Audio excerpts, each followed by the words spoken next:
오늘 성경 말씀은 히브리서 11장 20절에서 22절까지의 말씀입니다.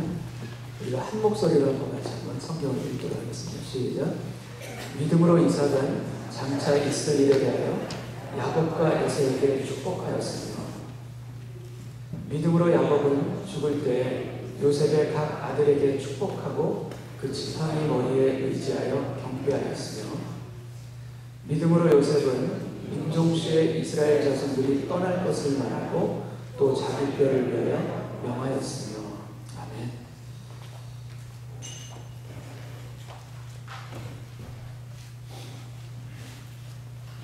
우리 인생에서는 소중한 관계들이 참 많습니다. 손을 꼽아보면 손이 모자랄 정도로 참 많은 것 같아요. 가족, 자녀, 또 직장에서의 동료들, 그다음에 친구, 그리고 저희가 같이 예배드리고 있는 이 은혜로 교회 공동체도 소중한 만남입니다. 저희 인생 개인적으로 보더라도 하나님께서 정말 만날 수 없는 사람들을 만나게 해주셨던 그런 은혜의 인연들이 참 많습니다. 그 만남들을 통해서 제가 하나하나 징검다리를 거쳐 지금까지 이렇게 올 수 있도록 하나님께서 예비해 놓으신 그런 보석 같은 인연들이 있어요. 여러분 혹시 아세요? 우리 인생에서는 아주 소중한 그 만남일수록 그것이 주어진 것이라는 것입니다. 우리가 계획한 것이 아니라, 우리가 원하는 것이 아니라, 또는 우리의 선택이 아니라 그냥 주어진 것이에요. 우리에게서 가장 중요한 만남들, 그렇기 때문에 이것은 하나님의 섭리이자 은혜의 선물이라는 것을 인정하지 않을 수가 없습니다. 부모를 여러분 결정한 사람 없죠. 부모님을 결정하거나 선택할 수가 없습니다. 그것은 선택도 아니고 계획도 아니고 그냥 주신 것이에요. 자녀도 마찬가지입니다. 자녀도 어쩌면 우리가 계획하고 이렇게 자녀를 낳는다고 생각할 수가 있을 것 같은데 그렇지 않더라고요. 둘을 낳겠다, 셋을 낳겠다 이렇게 계획할 수는 있죠. 뜻대로 잘 안 돼요. 그리스교회 한 목사님은 아들만 셋을 쭉 낳으셨어요. 이제 병원에 가서 이제 그만 낳겠다고 수술을 하셨어요. 하나님은 수술한 것까지도 잘못되게 하셔서 마지막 넷째 딸을 주셨어요. 그 딸 안 낳았으면 어떡할 뻔했어요. 하나님께서 주시고자 하면 막을 수가 없어요. 저 같은 경우도 8년 만에 아들을 주셨잖아요. 아들 하나 주신 것만 가지고는 너무나도 감사했어요. 참 감사했어요. 근데 4년이 지나서 예쁜 딸까지 주실 줄이야. 그죠? 생각하지 못한 그런 선물을 주신 거예요. 이게 우리의 계획이 아니에요. 주시는 선물인 거예요. 주시는 선물에 대한 우리의 반응은 무엇인가? 감사밖에 없는 것 같아요.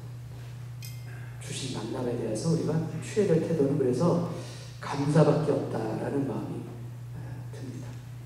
모든 그 선물에는 주시는 분의 마음이 담겨 있습니다. 그래서 주신 분의 그 목적도 그 선물에는 같이 담겨 있는 거예요. 그래서 소중한 선물일수록, 값진 선물일수록 그 안에는 그 마음이 더 깊이 있게 담겨 있고 목적도 더 크게 마련입니다. 여러분 신앙에 있어서 중요한 것 중에 하나는 이렇게 선물로 주신, 우리에게 선물로 주신 우리의 자녀들을 통해서 믿음의 대를 이어가는 것, 이것이 너무나 중요합니다. 우리 세대로서 그치는 것이 아니라 우리 자녀에게, 또 그 자녀에게 믿음이 전수될 수 있도록 믿음의 대를 이어가는 것이 하나님이 우리에게 주신 큰 선물이자 또 이것이 축복입니다. 하나님은 온 세상 가운데 구원의 큰 역사를 이루어 가시기를 계획하셨어요. 계획하시고 그 첫 출발을 어떻게 하셨는가? 이 첫 출발이 굉장히 중요합니다. 이 첫 출발을 한 사람으로 시작합니다. 그러니까 아브라함 한 사람으로, 이 사람을 믿음의 조상으로 세워가시고 그를 통해서 너는 복의 근원이 될지라, 너는 복이 될지라, 한 사람을 통해서 이를 이루어 가시는 하나님의 시작점이 있어요. 근데 엄밀히 말씀드리면 한 사람이 아니라 한 가정입니다. 한 가정을 통해서 그 놀라운 구원의 역사를 시작하신 것이에요. 근데 그 가정이 아이를 낳기 힘든 가정을 주님께서는 하나님께서 일부러 선택하셨어요. 불가능한 가정을 선택하셔서 그 가정으로 하여금 보이지 않는 것의 증거가 믿음이요, 바라는 것의 실상이 믿음이라는 것을 하나하나씩 가르쳐 나가면서 결국 그 믿음의 조상으로 그 가정을 세워주신 것입니다. 여러분, 아브라함과 이삭, 그 다음에 야곱, 이렇게 믿음의 대를 잇는 가문을 통해서 결국 누구까지 오십니까? 결국 예수님까지 그 믿음의 대를 이어서 오게 하신 것이 하나님의 놀라운 구원의 계획 가운데 숨어 있었어요. 오늘 그 본문 히브리서 11장 20절에서 22절은 특별히 그 믿음의 가문의 대를 잇는 이삭과 야곱과 요셉이 소개되고 있는 그런 성경 구절입니다. 창세기 22장에 보면 모리아산에서 아들 이삭이 그 아버지 아브라함으로 인해서 그 손에 의해 번제로 바쳐질 뻔한 그런 사건을 당합니다. 한 가지 한번 생각을 해봤어요. 이 모리아산에서 이 사건이 아들 이삭에게는 도대체 어떠했을까? 그래서 아들 이삭이 아버지 아브라함을 그 후에는, 이 사건 후에는 도대체 어떻게 대했을까? 여러분, 어떻게 대했을 것 같으세요? 아버지 죽을 뻔했어요. 한편으로 들은 생각은 무서워서 피해 다녔을 것 같다는 생각도 들어요.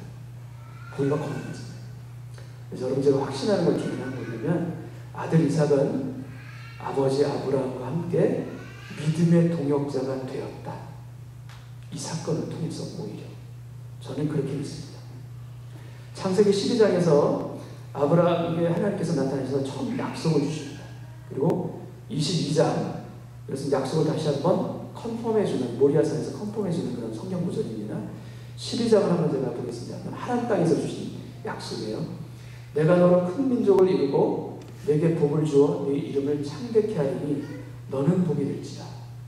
창세기 22장에서는 모리아 사건에서 일어난 이 사건 이후에 내가 네게 큰 복을 주고 내 씨로 크게 성하여 하늘의 별과 같고 바닷가의 모래와 같게 하리니 내 씨가 그 대적의 성문을 차지하리라.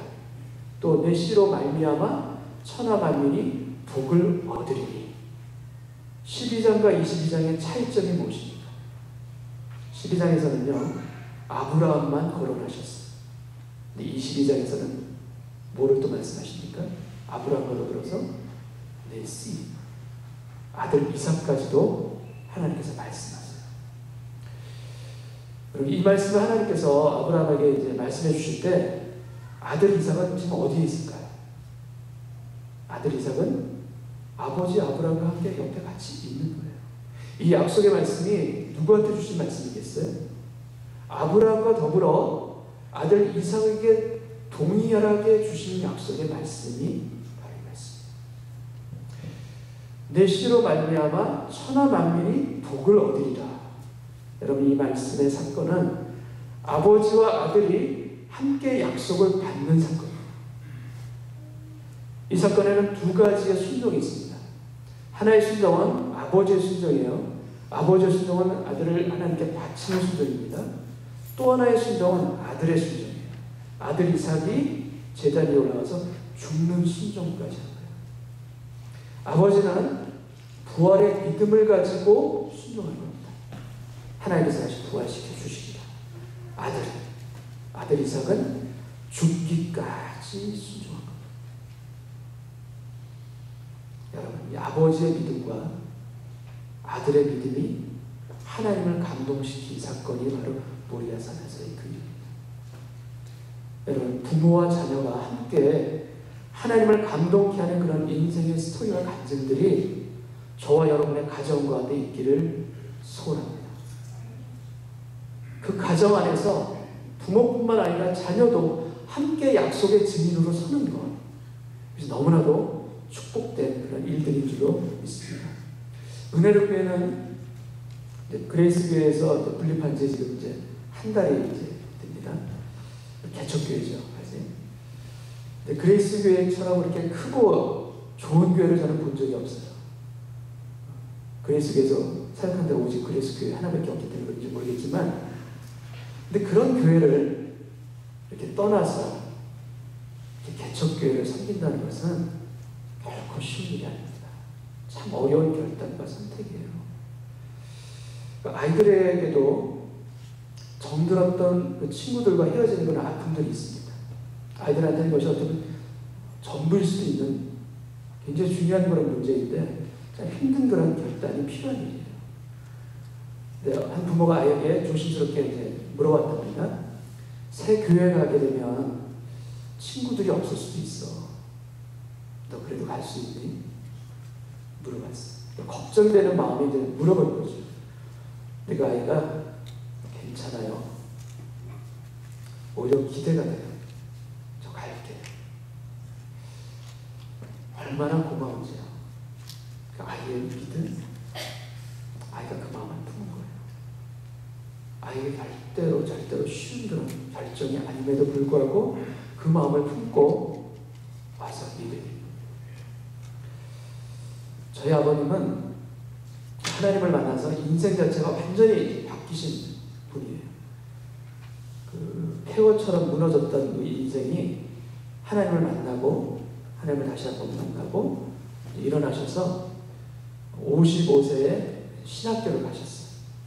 굉장히 늦은 연세에 신학교를 가셨죠. 그 4년 동안 아주 열심히 공부하셨어요.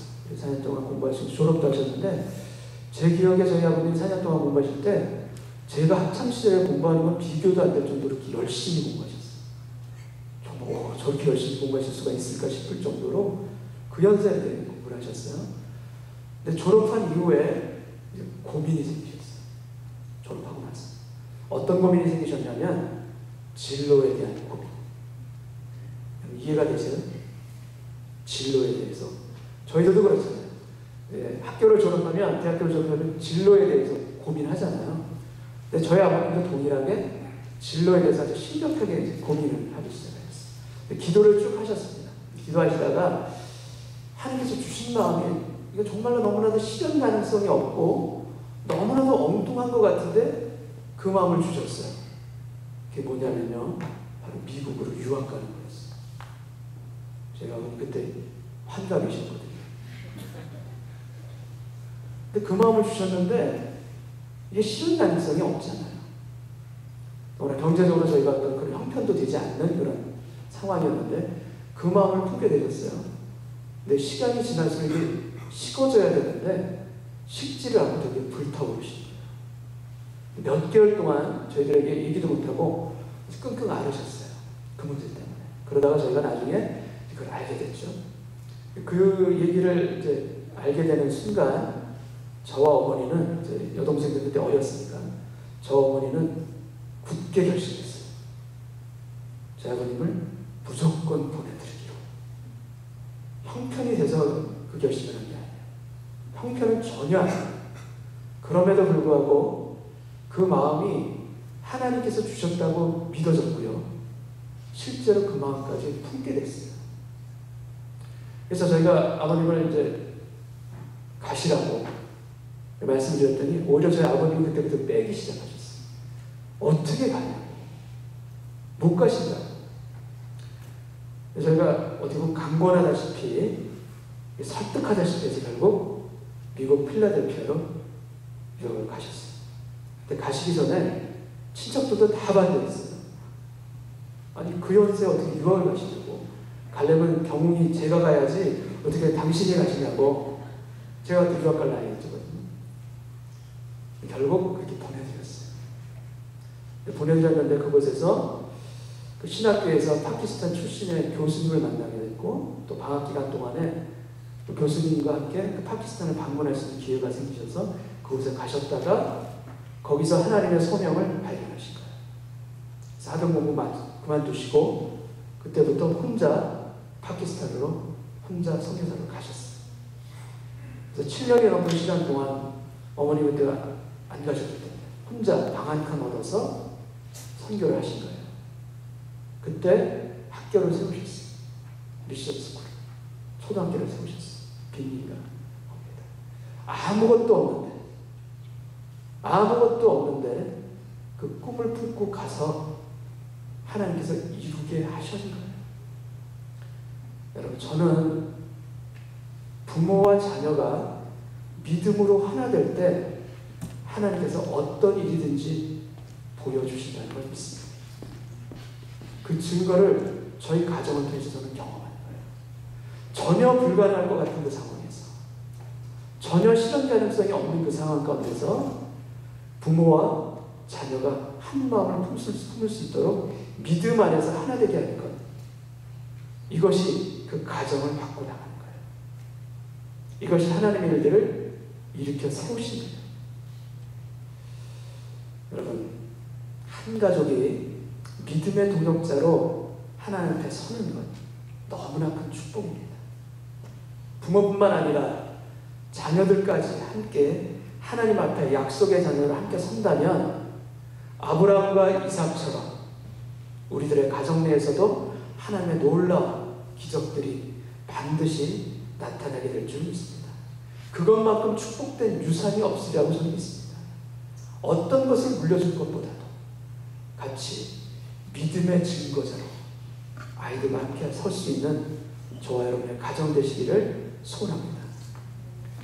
여기 계신 분들 중에는 자녀들 중에 또는 사랑하는 남편이나 아내나 또는 부모님 중에 아직 믿음으로 하나 되지 못한 가정들이 혹시 있으실지도 몰라요. 그렇다면 여러분, 하나님께서는 그 가정에 눈물로 기도하는 한 사람의 기도를 절대로 외면하지 않으십니다. 그 눈물의 기도 가운데 하나님께서는 어떤 식으로든 응답하시고, 시간이 우리의 시간이 아니라 하나님의 때에 그 응답의 기쁨을 얻게 하신다. 이 믿음을 갖고 인내하면서 기도할 수 있는 여러분 되시기를 축복합니다. 그리고 또 믿지 않는 가정 가운데서 그 믿음을 처음 갖게 되신 분들도 계세요. 믿음의 1세대들이시죠. 그분들은. 여러분, 참 믿음의 1세대들은 어쩌면 쉽지 않은 길을 가는 사람들입니다. 그러나 여러분, 그 믿음의 1세대들을 하나님께서 얼마나 눈동자와 같이 지켜주시는지, 얼마나 그 한 사람을 통해서 그 가정에 믿음의 불길이 일어나기를 원하시는지, 그 하나님의 간절한 소망과 그 비전이 그 한 사람에게 집중되어 있는지 여러분 보실 수 있으면 참 좋겠어요. 그 믿음의 1세대 그 사람을 하나님 너무나 귀하게 보십니다.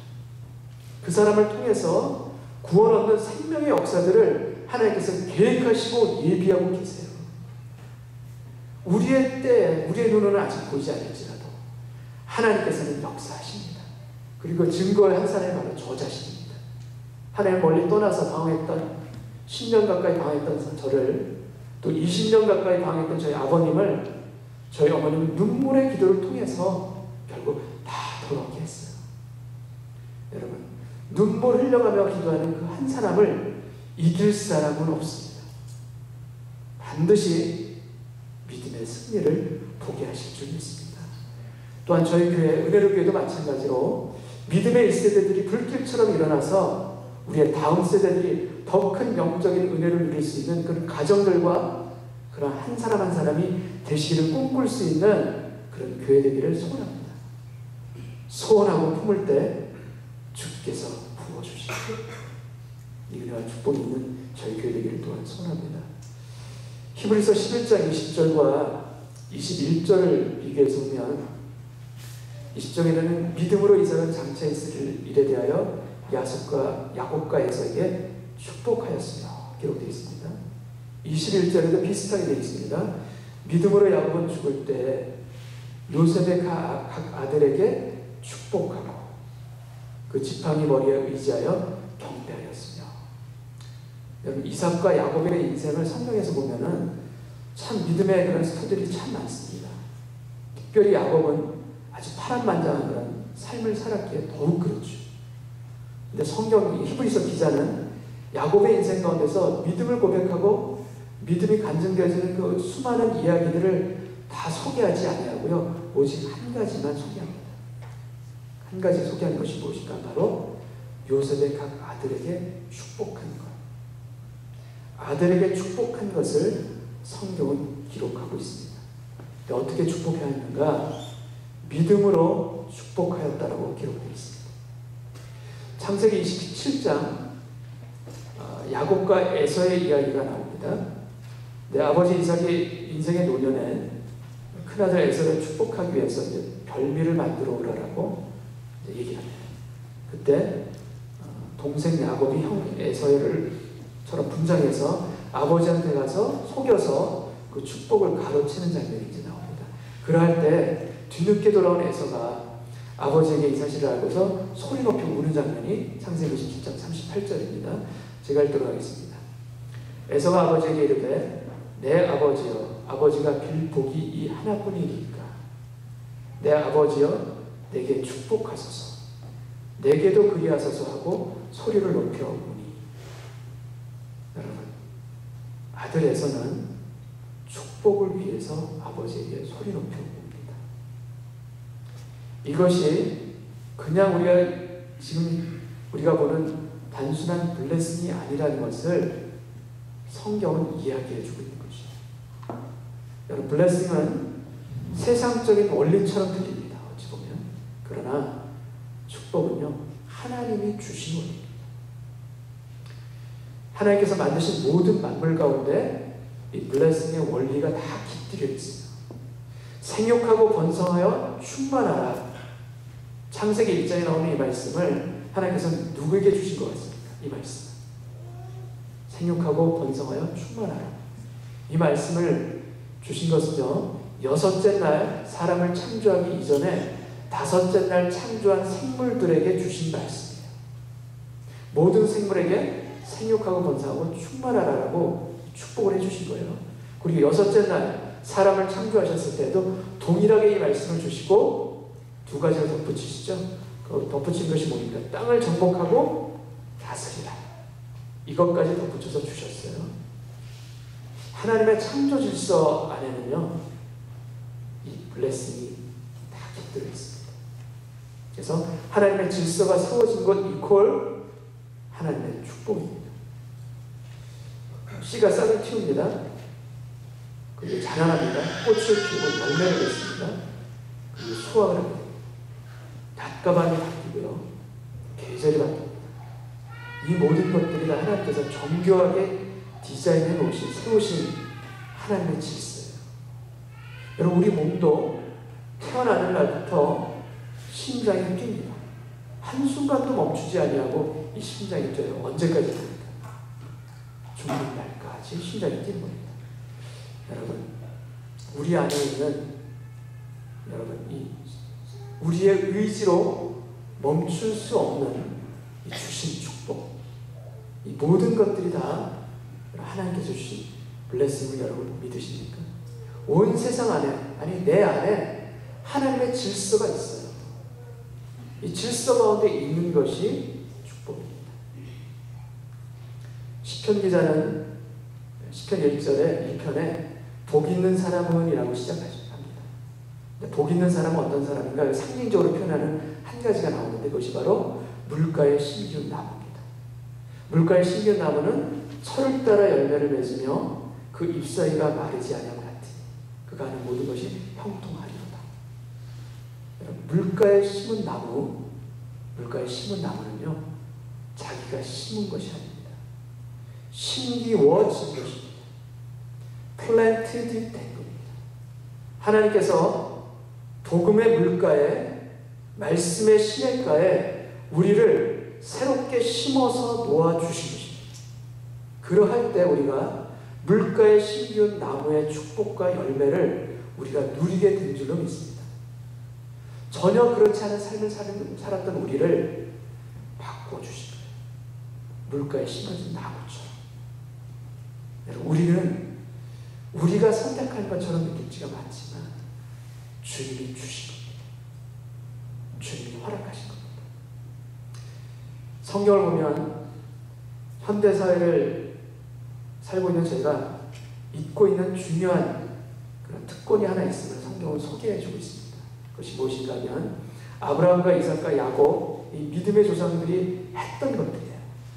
근데 그러한 것들이 현대 사회를 살고 있는 저희는 많이 잊혀져 있고요. 그래서 행치 않고 있는 것이 있어요. 그것이 무엇인가 바로 부모의 축복입니다. 자녀를 향한 축복. 여러분, 예수님도 공생애를 시작하시기 전에 한 것이 하나 더 있어요. 공생애를 시작하시기 전에 받은 것이 있는데 그것이 무엇이냐면 세례 요한으로부터 세례를 받기 전에 하나님으로부터 축복을 받은 후에 공생애를 시작하신 것입니다. 이는 내 사랑하는 아들이요 내 기뻐하는 자라. 하늘로부터 음성이 들립니다. 아버지 하나님의 축복을 받고 나서 공생애가 시작되신 거예요. 믿음은 바라는 것의 실상입니다. 그리고 보이지 않는 것의 증거지요. 자녀들을 향한 또는 여러분의 사랑하는 남편이나 아내를 향한 사랑하는 사람들을 향한 여러분의 바람과 소원들이 다 있으실 것입니다. 근데 그 소원들이 있는데 이 소원들을 이루게 하려면 이 소원들이 실상이 되게 하려면 무엇을 해야 될까? 어떤 것을 해야 될까? 여러분, 우리의 소원, 바라는 것이 실상이 되기 위해서는요 성경에 있는 말씀 그대로입니다. 바로 믿는 것입니다. 믿음이 실상입니다. 아무것도 보이지 않는 것처럼 보이지만 실제로 우리 눈에는 보이지 않지만 말씀을 믿음으로 그 믿음을 품고 있을 때 그것이 실상으로 드러나는 것이에요. 현재의 모습이 아니라 장차 이루어질 모습을 꿈꾸며 믿는 것, 이것이 바로 실상을 보게 되는 것입니다. 자녀들 향해서도 마찬가지고요. 여러분의 사랑하는 사람들, 남편과 아내 또는 부모님을 향해서 바라볼 때도 동일한 것입니다. 여러분 이런 말씀 이제 하실 수가 있어요. 도대체 믿을만 해야지 이런 마음이 드실 수도 있어요. 믿을만 해야지 믿지요. 여러분 그런 마음이 드실 수 있는데 주님이 보시기에 여러분 자신 한번 생각해 보시죠. 주님이 보시기에 내가 과연 믿을만 했는가? 내가 그 믿을만 해서 주님이 나를 지금 이 자리에 세워놓으셨는가? 전혀 그렇지 않죠. 믿을만 해서가 아닙니다. 주님은 믿지 못할 그런 사람까지도 사도 베드로를 반석으로 만들어 가신 분이 우리 주님이세요. 믿을만 해서가 아니라 주님께서 이미 믿기로 결정하시고 약속하신 것이고 선포하신 것이에요. 너는 베드로라. 네 위에 내 반석에 교회를 세우리라. 그럴 만하지 않은 그 상황 가운데서 주님은 믿어주신 것이에요. 주님이 베드로를 믿어주셨듯이 우리 한 사람 한 사람을 믿어주세요. 주님이 우리를 믿어주시는데 우리는 우리의 사랑하는 사람들을 믿어주지 못할 때가 참 많습니다. 여러분, 주의 약속의 말씀을 그 사람을 향한 비전을 우리가 본다면, 우리의 자녀를 통해서 하나님의 비전을 만약에 본다면, 우리의 사랑하는 남편과 아내를 통해서 하나님 품고 계신 그 소원들을 우리가 본다면 우리의 마음이 달라질 줄은 있습니다. 주님께서 당신을 반드시 쓰실 사람이요, 주님께서 주님 안에서 크게 될 자녀임을 우리가 보게 될 줄은 있습니다. 오늘 선포하셨으면 좋겠어요. 마음으로 믿고 입술로 고백하셨으면 좋겠어요. 나의 눈에는 비록 보이지 않을지라도 주님께서는 보시는 줄 저는 믿습니다. 우리 자녀 인생 가운데, 우리 사랑하는 가족 인생 가운데 주님이 이루실 것, 장차 이루실 것 믿음으로 선포하며 축복할 수 있는 입술이 되게 하여 주옵소서. 이 고백이 있기를 소원합니다. 똑같은 자녀입니다. 아니, 똑같은 남편이고요. 똑같은 사랑하는 사람들이에요. 그 자녀들의, 사랑하는 사람들의 그 무겁게 하는 현실들이 그대로 바뀌지 않고 그대로 있어요. 그러나 여러분, 내 안에 주님의 꿈이 심겨지면, 그리고 그것을 믿음으로 결단하고 입술로 고백하면 하나님의 것으로 채워져서 내 안이 먼저 변합니다. 자녀가 변하기 이전에 부모인 내가, 남편인 내가, 아닌 내가 먼저 변합니다. 그래서 내가 먼저 변해서 눈에 보이는 현실로 우리의 사랑하는 그 사람을 보는 것이 아니라 주님의 눈으로 그 사람을 보게 되는 것입니다. 주님의 비전으로 그 사람을 함께하는 것입니다. 내 자신이 변해서 믿음으로 순종할 때 우리의 사랑하는 사람들을 향한 주님의 꿈들, 그 꿈들이 릴리스 되는 것이에요. 풀어지는 것이에요. 오히려 주님의 꿈과 비전들을 맡고 있었던 것이 나였던 것을 발견할 때가 참 많습니다. 내가 믿음으로 순종할 때 우리의 자녀에게 주님께서 계획하신 그 꿈들을 이루어 주실 줄 믿습니다. 풀어주실 줄 믿습니다. 그 축복의 언약들이 나의 믿음의 순종을 통해서 풀어지게 하여 주옵소서. 이런 고백이 우리 가운데 있기를 소원합니다. 많은 경우의 열쇠는 여러분 자녀이기 이전에, 내가 사랑하는 사람 그 사람이기 이전에 나에게 있어요. 내가 먼저 변할 때, 내가 내 사랑하는 사람들의 인생을 향해서 소원을 품고 믿음으로 고백할 때 나를 통해서 역사하시는 하나님의 축복의 은혜의 강물이 우리들의 자녀에게, 사랑하는 사람들에게 흘러가게 될 줄 믿습니다. 신명기 5장 10절 말씀을 보면 나를 사랑하고 내 계명을 지키는 자에게는 천대까지 은혜를 베풀리라. 천대까지 은혜를 베풀리라. 우리의 가정이 대를 이어서 믿음의 또 은혜의 가문들이 되시기를 축복합니다. 민수기 6장 24절에서 27절 말씀을 보면 이렇게 되어 있습니다. 제가 읽도록 하겠습니다. 여호와는 내게 복을 주시고 너를 지키시기를 원하며 여호와는 그의 얼굴을 내게 비추사 은혜 베푸시기를 원하며 여호와는 그 얼굴을 내게로 향하여 드사 평강 주시기를 원하노라 할지니라 하라. 그들은, 여기서 그들은 제사장들입니다. 하나님께서 제사장들에게, 제사장의 기도입니다.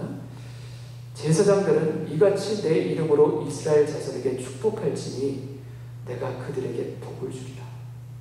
여러분, 우리의 가정에서 믿음의 제사장이 된 우리 부부들이 하나님의 이름으로 자녀들을, 사랑하는 사람들을 축복할 때 하나님께서 뭐라고 약속하셨는가?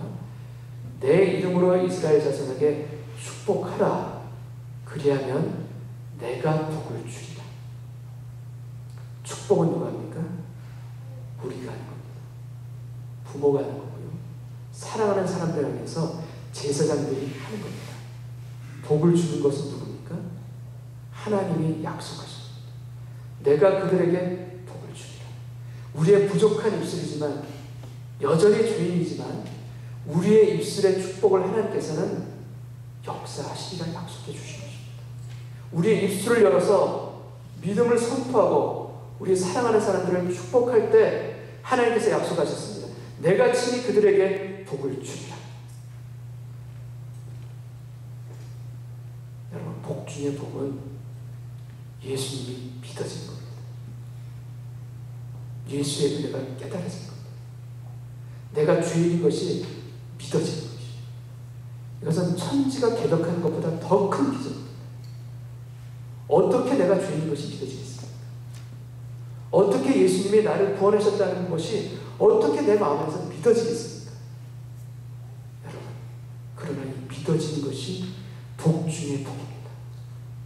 이 복 중의 복을 누릴 수 있도록 그 사랑하는 사람을 위해서 기도하는 것, 그 사랑하는 사람을 향해서 입술을 열고 우리의 마음의 기도뿐만 아니라 입술까지 열어서 선포하고 축복하는 것, 하나님께서 원하시는 기도입니다.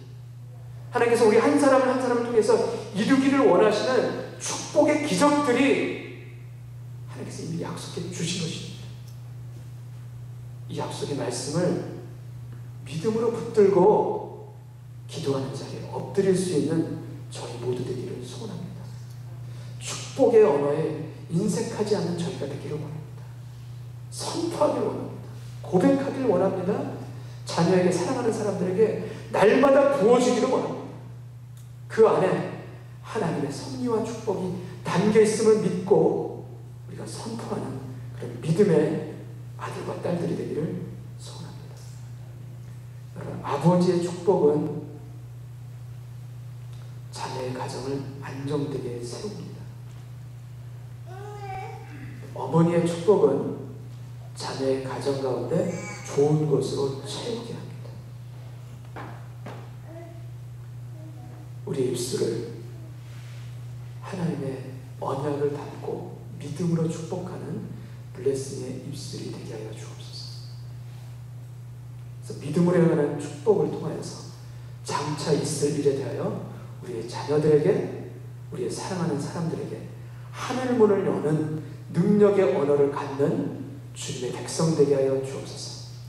이 기도와 간구가 우리 가운데 있는 오늘 예배 되기를 소원합니다.